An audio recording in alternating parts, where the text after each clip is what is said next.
बहुत खुशी की बात है कि आज हम सब हिंदी दिवस में अपनी सहभागिता को सुनिश्चित करने के लिए यहाँ एकत्रित हुए हैं।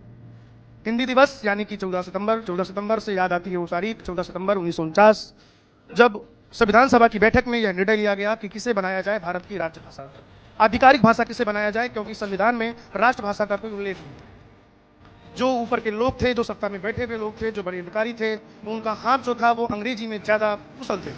उनका ये मानना था कि आधिकारिक भाषा अगर अंग्रेजी ही रहे तो बहुत अच्छा रहेगा। और उस समय के बहुत ही बड़े नेता, हमारे भारत के प्रथम प्रधानमंत्री स्वर्गीय पंडित नेहरू जी की भी यही इच्छा थी।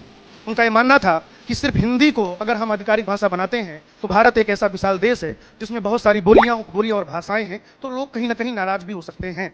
लेकिन डॉक्टर राजेंद्र प्रसाद ने एक कारण बताया कि हिंदी वो सबसे बड़ी भाषा है जो भारत में सबसे ज्यादा लोग बोलते हैं। आप देखें, नाटकों से लेकर उपन्यासों से लेकर हिंदी फीचर फिल्मों से लेकर सारी चीजें जो हिंदी में आती हैं वो भारत में सबसे ज्यादा प्रयोग में ही है।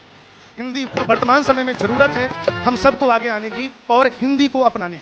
आप अंग्रेजी खाना खाते हैं, कोई बुरी बात नहीं, लेकिन अगर आप देसी खाना खाने में या उसका प्रचार प्रसार करने में किसी भी प्रकार की शर्मिंदगी महसूस करते हैं तो फिर ये गलत बात है। क्योंकि जब आप सोचते हैं, जब आपके मन में भावावेग आता है तो आपका जो पहला शब्द आता है वो हिंदी का ही होता है। जब आप सुनसान रास्तों से जा रहे होते हैं तो आपको माय गॉड नहीं बोलते, जय श्री राम जय हनुमान बोलते हैं, बजरंग बली को याद करते हैं। बहुत ही बढ़िया, बहुत बढ़िया प्रभु, बहुत ही आनंद आ गया।